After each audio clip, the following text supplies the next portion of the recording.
নমস্কাৰ আপোনালোক সকলোকে পুনৰবাৰ স্বাগতম নাজমাই মজিদ বন্ধুসকল বলগতে চাওকজি সন্ধিয়াৰ 7টা গুৰুত্বপূৰ্ণ খবৰ। প্ৰথমটো খবৰ, ৰাজ্যত অসম আৰক্ষীৰ সৰ্ববৃহৎ এনকাউণ্টাৰ। আৰক্ষীয়ে গুলিয়াই হত্যা কৰিলে 4 দুৰ্ধৰ্ষ ডকাইতক। এইবাৰ গোৱালপাৰাত গৰজিল অসম আৰক্ষীৰ বন্দুক। আৰক্ষীয়ে গুলিয়াই হত্যা কৰিলে 4 দুৰ্ধৰ্ষ ডকাইতক। গোৱালপাৰাত পুনৰ গৰজিল অসম আৰক্ষীৰ বন্দুক। নিশা আৰক্ষীৰ অভিযানত নিহত হৈছে 4 ডকাইত। গোৱালপাৰাৰ ধূপদৰাৰ ঘিলাডুবিত আৰক্ষীয়ে কৰিলে এনকাউণ্টাৰ। অস্ত্ৰধাৰী ডকাইতৰ দল আৰু আৰক্ষীৰ মাজত প্ৰথমে হৈছিল সংঘৰ্ষ আৰু তাৰ পিছত আৰক্ষীৰে ক্ৰছ ফায়াৰিঙত 4টাকৈ দুৰ্ধৰ্ষ ডকাইত নিহত হৈছে।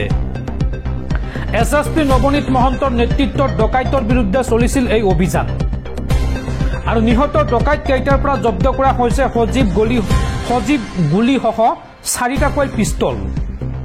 নিহত ডকাইত কেইটা হৈছে ক্ৰমে সবুৰ আলী, জাহিদুল ইছলাম, মুকুন্দ ৰাভা আৰু চেংবাট নাৰাক। এই আটাইকেইজনৰ মৃত্যু হৈছে। উল্লেখযোগ্য যে এগৰাকী ব্যৱসায়িক অপহৰণৰ উদ্দেশ্যৰে আহিছিল এই ডকাইতৰ দলটো। পৰৱৰ্তী খবৰ, বিজেপিৰ সদস্য জুবিন গাৰ্গৰ মেনেজাৰ সিদ্ধাৰ্থ শৰ্মা। ভাৰতীয় জনতা যুৱ মৰ্চা অসম প্ৰদেশৰ দায়িত্বটো আছিল এইগৰাকী সিদ্ধাৰ্থ শৰ্মা। এইগৰাকী সিদ্ধাৰ্থ শৰ্মাৰ নাম সাঙুৰ খাইছে জুবিন গাৰ্গৰ মৃত্যুৰ প্ৰসংগত। জুবিন গাৰ্গৰ মৃত্যুৰ প্ৰসংগত যি আটাইতকৈ চৰ্চিত ব্যক্তি সেইগৰাকী হৈছে সিদ্ধাৰ্থ শৰ্মা আৰু শেহতীয়াকৈ পোহৰলৈ আহিছে যে বিজেপিৰ এগৰাকী সদস্য জুবিন গাৰ্গৰ এইগৰাকী মেনেজাৰ সিদ্ধাৰ্থ শৰ্মা।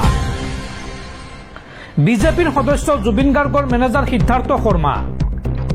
ভাৰতীয় জনতা যুৱ মৰ্চা অসম প্ৰদেশৰ দায়িত্বটো আছিল এইগৰাকী সিদ্ধাৰ্থ শৰ্মা। সিদ্ধান্ত অংকুৰ বৰুৱা মৰ্চাৰ সভাপতি হৈ থাকোঁতে সাংস্কৃতিক বিভাগৰ সহ তত্ত্বাৱধায়কৰ দায়িত্বত আছিল সিদ্ধাৰ্থ শৰ্মা।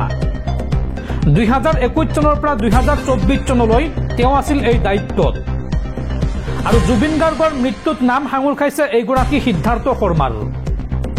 অসুস্থ জুবিন গাৰ্গক ছিংগাপুৰৰ নৰ্থ ইষ্ট ইণ্ডিয়া ফেষ্টিভেললৈ নিয়াত সিদ্ধাৰ্থ শৰ্মাৰ আছিল গুৰুত্বপূৰ্ণ ভূমিকা আৰু সিদ্ধাৰ্থ শৰ্মাৰ অৱহেলাৰ বাবেই ছিংগাপুৰত সাগৰত জুবিন গাৰ্গে প্ৰাণ হেৰুওৱাৰ অভিযোগ উত্থাপন হৈছে আৰু শেহতীয়াকৈ পোহৰলৈ আহিছে যে সেইগৰাকী সিদ্ধাৰ্থ শৰ্মা বিজেপিৰ এগৰাকী সক্ৰিয় সদস্য। পৰৱৰ্তী খবৰ, জুবিন গাৰ্গৰ মৃত্যু সন্দৰ্ভত মুখ্যমন্ত্ৰী হিমন্ত বিশ্ব শৰ্মাৰ পত্নী ৰিণিকী ভূঞা শৰ্মাৰ বিৰুদ্ধে এজাহাৰ দাখিল। বশিষ্ঠ থানাত ভাস্কৰ্য শিল্পী ৰুদ্ৰাংকুৰ হাজৰিকাই দাখিল কৰিছে এজাহাৰ। এজাহাৰত লগতে নাম উল্লেখ আছে শ্যামকানু মহন্ত, সিদ্ধাৰ্থ শৰ্মা, শেখৰজ্যোতি গোস্বামী, তাৰসেম মিত্তল আৰু অৰ্ণৱ গোস্বামীৰ নাম। লগতে সঞ্জিত নাৰায়ণ আৰু পবিত্ৰ মাৰ্ঘেৰিটা আৰু জ্যোতিৰাদিত্য সিন্ধিয়াৰ বিৰুদ্ধেও দাখিল কৰা হৈছে এজাহাৰ। দৰ্শকসকল আৰু বহুতো গুৰুত্বপূৰ্ণ খবৰ আছে। তাৰ আগতে আপোনাক জনাও যে যদি আপুনি এতিয়ালৈকে এইটো ভিডিঅ'ত লাইক কৰা নাই তেন্তে এতিয়াই ভিডিঅ'টোত লাইক কৰি দিয়ক আৰু এনেকুৱা ধৰণৰ ভিডিঅ'সমূহ নিতৌ চাবলৈ চেনেলটো ছাবস্ক্ৰাইব কৰি কাষত থকা বেল আইকনটো প্ৰেছ কৰি ৰাখক। পৰৱৰ্তী খবৰ, তামিলনাডুত সংঘটিত হৈছে দেশ জোকাৰি যোৱা ভয়ংকৰ ঘটনা। পদপিষ্ট হৈ 39গৰাকী লোকৰ মৃত্যু হৈছে। ছুপাৰষ্টাৰ তথা ৰাজনীতিবিদ টিভিকে দলৰ নেতা বিজয় থালাপতিৰ ৰেলীত সমবেত হৈছিল অগণন লোক আৰু এই ৰেলীত পদপিষ্ট হৈ 39গৰাকী লোকৰ মৃত্যু হৈছে। লগতে আহত হৈছে শ শ লোক। ইতিহাসৰ আটাইতকৈ শিহৰণকাৰী পদপিষ্টৰ ঘটনা। বিজয় থালাপতিৰ গণসমাৱেশত 39জনে হেৰুৱালে প্ৰাণ। সময় আগবঢ়াৰ লগে লগে বৃদ্ধি পাইছে মৃতকৰ সংখ্যা। অৰ্ধশতাধিক লোকক সংকটজনক অৱস্থাত ভৰ্তি কৰোৱা হৈছে ICUত।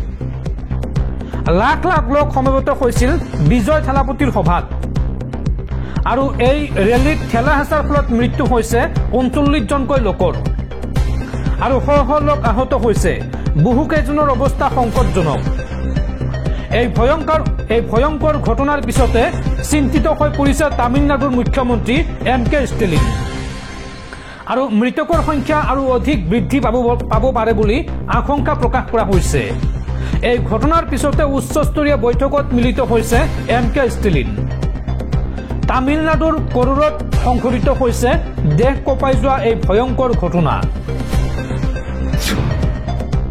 পৰৱৰ্তী খবৰ পদত্যাগ কৰিলে বিটিসি চিফ প্ৰমোদ বড়ুৱে ৰাজ্যপালক সাক্ষাৎ কৰি পদত্যাগ পত্ৰ দাখিল কৰিলে প্ৰমোদ বড়ুৱে আৰু পদত্যাগ পত্ৰ দাখিলৰ পিছতে প্ৰমোদ বড়ুৰ মন্তব্য যে আমি ভাল বিৰোধী হৈ থাকিম বিটিসিৰ স্বাৰ্থত চৰকাৰৰ কামত আমি সহযোগ কৰিম ৰাজ্যপালক পদত্যাগ পত্ৰ দাখিলৰ পিছতে সংবাদ মাধ্যমৰ আগত এই মন্তব্য কৰিছে প্ৰমোদ বড়ুৱে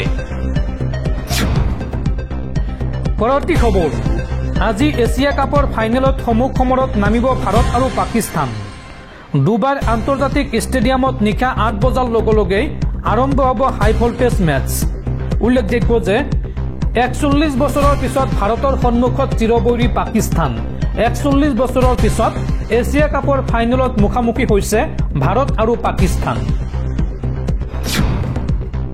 পৰৱৰ্তী খবৰ আৰম্ভ হ'ল শাৰদীয় দুৰ্গা পূজা আজি মহাষষ্ঠী আজি বেল বৰণৰে বেদীত স্থাপন কৰা হ'ব দেৱী দুৰ্গাক আৰু এই পবিত্ৰ ক্ষণত প্ৰতিগৰাকী সনাতনী ধৰ্মী লোকলৈ জনাইছো শাৰদীয় দুৰ্গোৎসৱৰ আন্তৰিক শুভেচ্ছা পৰৱৰ্তী খবৰ জুবিন গাৰ্গৰ মৃত্যুক লৈ আন এক ডাঙৰ খবৰ চৰকাৰী খৰচত অসমলৈ অনা হোৱা নাই জুবিন গাৰ্গৰ নশ্বৰ দেহ প্ৰবাসী ভাৰতীয়ৰ পৰা টকা সংগ্ৰহ কৰি অসমলৈ অনা হৈছিল জুবিন গাৰ্গৰ নশ্বৰ দেহ এই ভয়ংকৰ অভিযোগ উত্থাপন কৰিছে অসম জাতীয় পৰিষদৰ সভাপতি লুৰিণজ্যোতি গগৈয়ে জুবিন গাৰ্গৰ নশ্বৰ দেহ ছিংগাপুৰৰ পৰা অনাক লৈ উত্থাপন হৈছে গুৰুতৰ অভিযোগ শিল্পীগৰাকীৰ নশ্বৰ দেহ অনাত চৰকাৰৰ নাছিল কোনো ভূমিকা ছিংগাপুৰৰ প্ৰবাসী ভাৰতীয়ইহে শিল্পীগৰাকীৰ নশ্বৰ দেহ প্ৰেৰণত কৰিছিল সহায় প্ৰবাসী ভাৰতীয়সকলৰ পৰা সংগ্ৰহ কৰা টকাৰে অনা হৈছিল শিল্পীগৰাকীৰ নশ্বৰ দেহ অসম জাতীয় পৰিষদৰ সভাপতি লুৰিণজ্যোতি গগৈয়ে উত্থাপন কৰিছে এই বিস্ফোৰক অভিযোগ আৰু এই সন্দৰ্ভত সাংবাদিকসকলক বিষয়টো অনুসন্ধান কৰাৰ আহ্বান লুৰিণজ্যোতি গগৈৰ পৰৱৰ্তী খবৰ পুনৰ বিচিচিআইৰ সচিব হিচাপে নিৰ্বাচিত হ'ল অসম সন্তান দেৱজিৎ লন শইকীয়া দ্বিতীয়টো কাৰ্যকালৰ বাবে বিনা প্ৰতিদ্বন্দ্বিতাৰে বিচিচিআইৰ সচিব হিচাপে নিৰ্বাচিত হৈছে দেৱজিৎ লন শইকীয়া পৰৱৰ্তী খবৰ কোকৰাঝাৰত নিৰ্মাণ হ'ব শিল্পী জুবিন গাৰ্গৰ সুউচ্চ প্ৰতিমূৰ্তি বিটিসি দখল কৰি জুবিন গাৰ্গৰ বাসগৃহত উপস্থিত হৈ শ্ৰদ্ধাঞ্জলি জনাই এই ঘোষণা হাগ্ৰামা মহিলাৰীৰ বিপিএফে বিটিসিত চৰকাৰ গঠনৰ পিছতে কোকৰাঝাৰত নিৰ্মাণ কৰা হ'ব জুবিন গাৰ্গৰ সুউচ্চ প্ৰতিমূৰ্তি পৰৱৰ্তী খবৰ বিশ্বমঞ্চত পুনৰ লজ্জিত হৈ পৰিল ইজৰাইলৰ প্ৰধানমন্ত্ৰী বেঞ্জামিন নেতানিয়াহু ৰাষ্ট্ৰসংঘৰ মজিয়াত খালী চকীৰ সন্মুখত ভাষণ দিলে ইজৰাইলৰ প্ৰধানমন্ত্ৰীয়ে ইজৰাইলৰ প্ৰধানমন্ত্ৰীয়ে ভাষণ আৰম্ভ কৰাৰ লগে লগে সদনৰ পৰা ওলাই আহিল বহু ৰাষ্ট্ৰৰ প্ৰতিনিধি ইজৰাইলৰ প্ৰধানমন্ত্ৰীয়ে ভাষণ আৰম্ভ কৰাৰ লগে লগে ওলাই আহিল বহু ৰাষ্ট্ৰৰ প্ৰতিনিধি ৰাষ্ট্ৰসংঘত ভাষণ আৰম্ভ কৰিছিল ইজৰাইলৰ প্ৰধানমন্ত্ৰী বেঞ্জামিন নেতানিয়াহুৱে আৰু ইজৰাইলৰ প্ৰধানমন্ত্ৰীৰ ভাষণ বৰ্জন কৰিলে বিশ্বৰ বহু ৰাষ্ট্ৰৰ প্ৰতিনিধিয়ে বিশ্বৰ দৰবাৰত লজ্জিত হৈ পৰিল বেঞ্জামিন নেতানিয়াহু শূন্য হৈ পৰা হলত অকলে ভাষণ দি থাকিল ইজৰাইলৰ প্ৰধানমন্ত্ৰীয়ে ৰাষ্ট্ৰসংঘৰ বহু সদস্যই বিৰোধিতা কৰিলে ইজৰাইলক পেলেষ্টাইনৰ ওপৰত কৰা বৰ্বৰ আক্ৰমণক ধিক্কাৰ দি ৱাক আউট কৰিলে বিশ্বৰ বহু দেশৰ সদস্যই কেৱল আমেৰিকাৰ একাংশ প্ৰতিনিধিয়ে শুনিলে নেতানিয়াহুৰ ভাষণ আৰু এইদৰে বিশ্বমঞ্চত অকলশৰীয়া হৈ পৰিল ইজৰাইলৰ প্ৰধানমন্ত্ৰী বেঞ্জামিন নেতানিয়াহু